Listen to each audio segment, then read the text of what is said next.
Hi, welcome back to Just Farm Life. I'm coming to you with the top 5 questions that everyone asks me, and I just thought I should make a video about it because they're really actually some good questions. So let's get started. Number 1, is traveling still worth it? I think yes. The market is definitely shifting, so you're not going to see a lot of COVID rates and the astronomical numbers, but overall, it is definitely what very lucrative for you to still consider traveling, because a regular staffing pharmacy tech job goes levels. I mean, it depends on how long you've been working there. Listen, I'm not here to recruit anybody. I'm not here to tell you that your job sucks. I'm not here to none of that. But these are just mainly for the people who just want the simple staple questions asked, because they're truly wanting to do travel. So that's not my intent to make anybody feel like, oh, you're not making enough or whatever. I mean, do what you please, because I've always been staffed all my life. Actually, traveling is fairly new to me. I've been in the game for a while, but I mean, I did what was comfortable for me. So let's just make that a disclaimer. Do what's comfortable for you, okay, in your family and your situation. But is traveling still worth it was a question. I will say yes.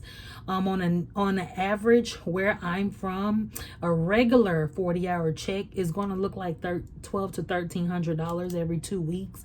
So that's $600 a week.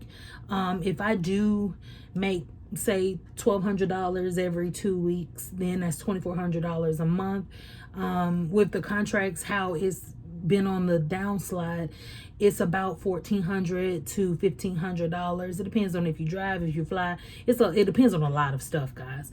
It's that number could go up, it could go down. I mean, just don't look at that number and ask your recruiter what's what, because just because it has a number does not mean that that's what you're going to be getting paid. You actually could be getting paid more incentives, shift differentials, holiday pay. Speak with your recruiter, okay? But on this downslide, it's about $1,500. So say, for instance, if you do $1,500 weekly at a 4-week time span, that's $6,000 a month. So you're going to be going from $2,300 to $6,000. Of course, that's significantly different, but you have to think about it. You have to afford a life where you are and afford the life where you're not. So that in itself may not look like, oh, the holy grail. I could just stay where I am, work the overtime, get what I need to do. But if you want more of a life work balance at a 40-hour rate, you get to travel, you get to have a little bit more freedom, no drama, no politics. Traveling might be the best bet. But I mean, like I said, I'm not here to recruit you on or tell you what to do. Just do whatever you think is best for you. Okay. The next question is, how soon can you extend contracts? Different companies are different. Every company is different. I apologize. Every company is different. I know with AMN, you can extend it to 45 days or 2 weeks before the end of your contract. Arias, you can kind of hint around to it. I know Aya, you can hint around to it as well. I'm not for sure like the date, like the specific date that you have to request it. But I mean, you can also tell your recruiter, like, if I'm interested, then just let me know when it can be done, or automatically do it for me, or before you do it, just let me know so I can know what's going on. I mean, it's all about you and your recruiter type of relationship, okay? Yes, you can apply to multiple facilities. I wouldn't suggest applying to multiple facilities or the same facility under multiple agencies. I wouldn't suggest that. But yeah, you can apply to as many facilities as you want. I mean, 5, you might get a call back at 2. So yeah, apply. I mean, apply. That doesn't matter. How do you get different recruiters that won't ghost you? Okay, so that's funny.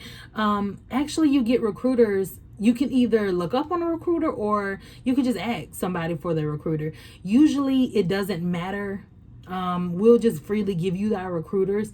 The thing about it is, the recruiters, they say they don't, but I personally feel like they do a pre-screening of your resume, because it's a lot of recruiters that have rapport with a lot of facilities, and you know, it's a lot of facilities that have rapport with a lot of agencies and all of this. So they want somebody at the top level usually if they're going to be recruiting, because they have to voice for you. You have to be, you know, civil. You have to be empathetic. You have to, I mean, it's so much other stuff that comes with just getting a recruiter, because they're putting their references on the line for you. Say, hey, this person is legit, blah blah blah.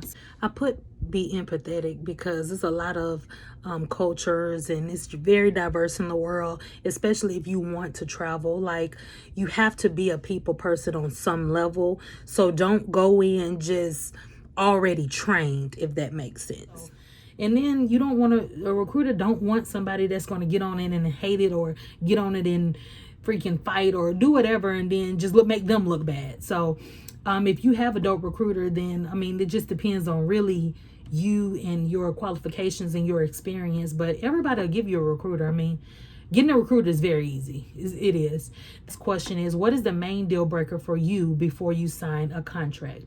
The main deal breaker for me before I even take a contract is looking at the housing in the area. If they do not have affordable housing, I'm not even about to look at the contract, because you have to think about it. You have to afford the housing where you are while you're on contract for 13 weeks or whatever you're going to sign. And you have to look at how much you're going to be able to budget where you're not. So where you're from, or where your family is, or wherever the situation may be. So I go by a very strict budget system, especially when I am on assignment. It's the David Ramsey envelope system, and I will show you. Oh, okay. It's a David Ramsey envelope system. You attract what you vibrate. I really like this thing, but I have like the folders like this, like the money folders, and I will definitely show you how to make one. It's a planner actually, but it's very, very, very nice, and it has like the little pockets up here. You know, you can keep your hotel room keys if you have a hotel room, but it's very nice, and I keep all of my stuff on me, so I can definitely give you an example of how I use my David Ramsey envelope planner wallet system on contract, because it works. So I think this is the last of the questions. If you have any more questions, please feel free to comment below, or on any of my videos. Like, it doesn't matter which one it is. Like, I create a lot of shorts, I create a lot of foodie videos, I just have travel content. So if you feel like you just need to ask, just drop it on the aquarium video, or drop it on anywhere. It doesn't matter. It doesn't have to be content related. Just drop it so we can see. Maybe we can help each other. Maybe it's something that I don't know that you have to share, or something that I know or experience that I can share with everyone else. But until then, please have safe travels. Be safe out there. And I'll catch you later. Peace.